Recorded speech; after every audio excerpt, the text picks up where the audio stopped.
Hey everyone, I'm Don Stewart, the artist at ArtistChronicle.com. That was me 9 years ago. Have I changed much?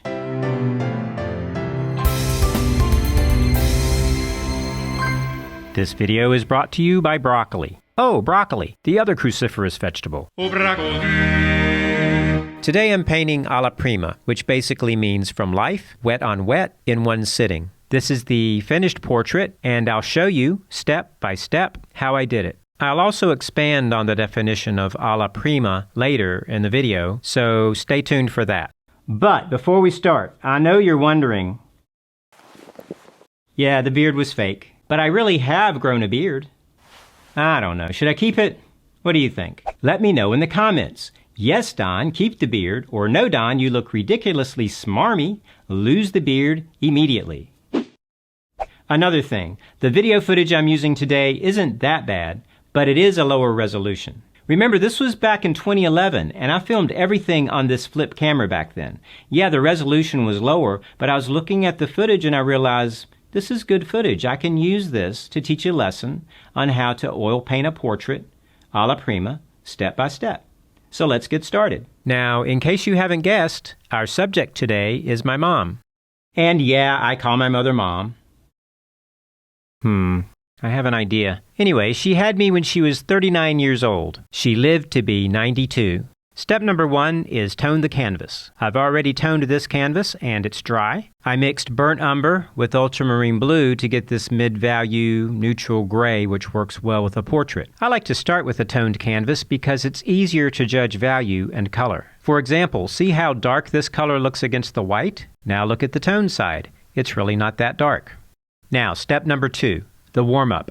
What you see me doing here first is kind of liven up the canvas with some movement. I just spread out a little medium, which I'm using a mixture of 1 part stand oil and 2 parts odorless mineral spirits. It doesn't take a lot, and it's a warm-up, but at the same time, it gets this first application of paint here to sort of glide and flow on the canvas. Now, there are many ways to start an alla prima portrait in oil. Step number 3 is starting a traditional way with an underpainting, also called a grisaille. In this case, I'm using thinned paint, so it's a transparent underpainting, and it's monochromatic, or one color. Earth tones work best because they have less oil content and they dry quicker. So today I'm using burnt umber, thinned with odorless mineral spirits and a little bit of medium. Starting with a transparent monochromatic underpainting has its benefits. First of all, I can check the composition and design of my portrait while it's still easy to make changes. Here's a great example. At this point, I'm realizing that I want Mom to be a little bit bigger. I'm thinking about 3/4 of life size, so I just wipe everything off and do it again. Good thing I'm starting with a transparent monochromatic underpainting. That's interesting. A second benefit to starting this way with a monochromatic underpainting is that it allows me to focus on value relationships right from the start. And getting a color's value, in other words, its relative lightness or darkness to be right, is even more important than getting the color right. Oh, I think I'm supposed to remind you that this video is brought to you by broccoli. It's the cruciferous vegetable moms love, and kids hate, because it looks funny. Oh, broccoli. The third and final benefit is that by starting with an underpainting, and I'm using the underpainting basically as a block-in, I'm able to think in terms of shapes and masses instead of details. Doesn't this beard represent shapes and masses really well? Am I right? Now, just because I'm thinking in terms of shapes and masses, it doesn't mean I'm not being accurate with them. In fact, here I am sighting or measuring to help me be accurate. It looks like the width of Mom's head is the same as the distance from the top of her head to her mouth. So I apply that measurement to the blocked-in underpainting and get the position of her mouth just right. I explain more about sighting in other videos. As I keep working here on the underpainting, and yeah, I know it looks horrible at this point. It's a block-in. Remember, shapes and masses. I continue to figure out what my composition and design is going to be. Usually, a portrait is in a vertical format, but I'm trying out a horizontal format today, which is fine. I just need to use that horizontal space in a good way. All right, step number 4. At this point, I've finished the block-in part of the underpainting, and I've already started shaping those masses and being a little more precise and accurate with everything. I've been double-checking proportions, angles, and feature placement again by sighting, and I've started using the smaller brushes. Here I'm using a smaller bristle brush and burnt umber to refine the dark areas, and I do that in combination with wiping out the light areas. For the light areas, I can use a small, stiff bristle brush like I am here, or a cotton swab, even a paper towel. And they can be used dry or dipped in a little odorless mineral spirits. It's a subtractive process, almost like adding white or using an eraser. For step number 5, once I'm satisfied that everything is in the correct place and in the correct value, I can consider the underpainting done. And now I can give all of my attention to color. I go back to using bigger bristle brushes at first, the biggest I can get away with, just to mass in the color and get the positioning down. Later, I'll begin to use smaller and smaller brushes to manipulate the paint and render details. I start with a skin tone mixture that's a middle value. I lay that in to see what it looks like. Good enough for now. So I begin working that mixture into the larger areas. Here, just like in the block-in, I try to place the paint accurately. This way I avoid having to rework and make corrections later. After all of the skin tone is down, I'll move on to the hair, the shirt, and finally the background. I usually paint the background first because it just makes sense to put foreground elements on top. But since I'm working alla prima, or wet on wet, I can blend the foreground and the background if I need to and make it work. For Mom's cheeks, I'm using a skin tone that's a little more rosy, and I'll do the same for her nose and ears too. Let's just fast forward through this part.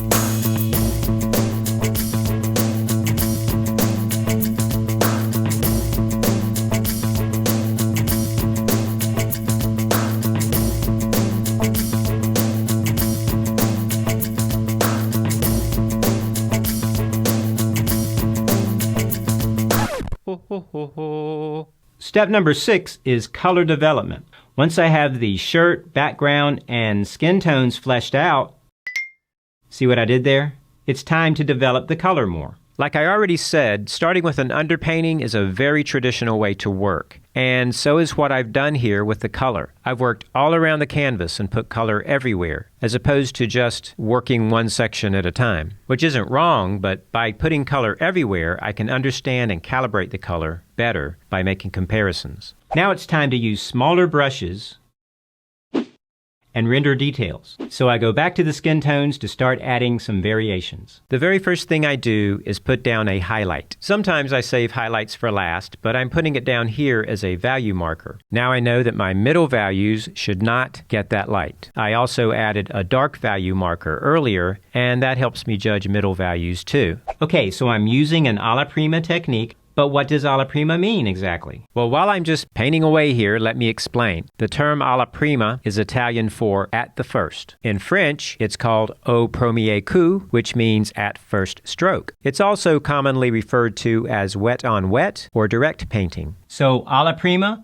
au premier coup, wet on wet, direct painting, they all pretty much refer to the same thing. A wet on wet technique which allows us to complete a painting either in one sitting or in a single session, and almost always from life. Now a painting session could last for days, and in that case the key would be to keep the paint wet and movable for those days. Mom's portrait I finish in a single day. I should also mention that one feature of a traditional Alla Prima painting is a spontaneous look and lively, expressive brushstrokes. So I'm trying to give my strokes some life and energy. One way I do that is by putting down a good amount of paint with my brush and then pulling it away and up at the very end of the stroke. The pulling up gives it kind of a tail, like a comet, which gives it direction and intention. But I don't do this at the expense of the form, and I don't have to liven up my strokes this way. My main objective, as always, is to paint what I see correctly. That can be done with clever brushwork or not. Painting what I see correctly might require me to work at a slow pace, too. People tend to think that an Alla Prima painting has to be all done fast, but I like to work at a pace which feels comfortable for the section I'm working on. Some parts I do quickly, while other parts need more time.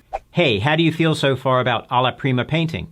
Have you tried it? Do you plan to give it a try? What about starting with an underpainting? Does that make sense? Let me know in the comments. Okay, back to the portrait. In step number 7, I make further refinements in Mom's face to capture her appearance and add dimension to the shape of her head. I also look around at all of the edges and concentrate on getting those right, keeping the edges hard where the form turns sharply like it does under Mom's chin, and softening the edges where the form turns softly as it does on her forehead. Also in this step, I look at the shadow areas for any reflected light and color, but at the same time, I'm also careful not to place too much importance on the shadow areas. All that's left then are the tiniest details, the highlight on the tip of Mom's nose, and the highlights in her eyes. Hey, if you want 8 tips that will help you render a better portrait, click this video that's on your screen now. If you want a PDF companion for this video, click the link that's on your screen now, or visit ArtistChronicle.com/Alla Prima steps. And if you want more lessons on how to draw and paint, consider subscribing,